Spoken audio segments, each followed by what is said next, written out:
ನಗರದ ward number 13ರ Kushtagi ಮುಖ್ಯ ರಸ್ತೆಯ ಪಕ್ಕದಲ್ಲಿರುವ ಇಂಡಿಯನ್ ಗ್ಯಾಸ್ ಹತ್ತಿರ ಕುಡಿಯುವ ನೀರಿನ ಪೈಪ್ಲೈನ್ ಸೋರಿಕೆ ಹಾಗೂ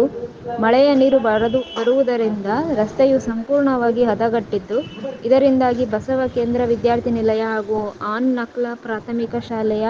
ವಿದ್ಯಾರ್ಥಿಗಳಿಗೆ ತೊಂದರೆ ಆಗುತ್ತಿದ್ದು, ಇದನ್ನು ಸರಿಪಡಿಸಲು ಪೌರಾಯುಕ್ತರಿಗೆ ಮನವಿ ಸಲ್ಲಿಸಿದರೂ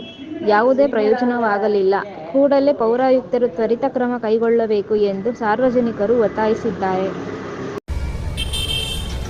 ಒಂದು ದಾರಿ ಬಸವ ಕೇಂದ್ರ ಹಾಗೂ ಅನ್ನಕಲ್ ಶಾಲೆಗೆ ಹೋಗುವ ಈ ರಸ್ತೆಗೆ ಒಂದು ಖಾಲಿ ಜಾಗದಲ್ಲಿ ನಳದ ನೀರು ಬರುತ್ತಿದ್ದರಿಂದ ಹಾಗೂ ಮಳೆ ನೀರು ಬರುವುದರಿಂದ ಈ ರಸ್ತೆಗೆ ನೀರು ನಿಂತಿದ್ದು ಸಾರ್ವಜನಿಕರಿಗೆ, ವಿದ್ಯಾರ್ಥಿಗಳಿಗೆ, ಈ ಬಸವ ಕೇಂದ್ರದಲ್ಲಿ ವಿದ್ಯಾರ್ಥಿ ನಿಲಯ ಇದೆ ಹಾಗೂ ಪಕ್ಕದಲ್ಲಿಯೇ ಅನ್ನಕಲ್ ಶಾಲೆ ಇದೆ ಮತ್ತು ಸಾರ್ವಜನಿಕರಿಗೆ ಎಲ್ಲರಿಗೂ ತೊಂದರೆ ಆಗ್ತಿರುವುದರಿಂದ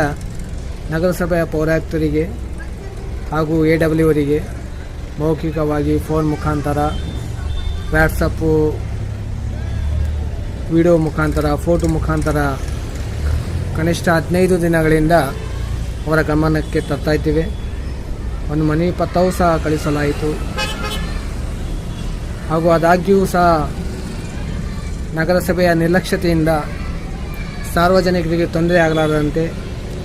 ಅನ್ನಕಲ್ ಶಾಲೆಯ ಸಿಬ್ಬಂದಿಯೇ ಸಾರ್ವಜನಿಕರಿಗೆ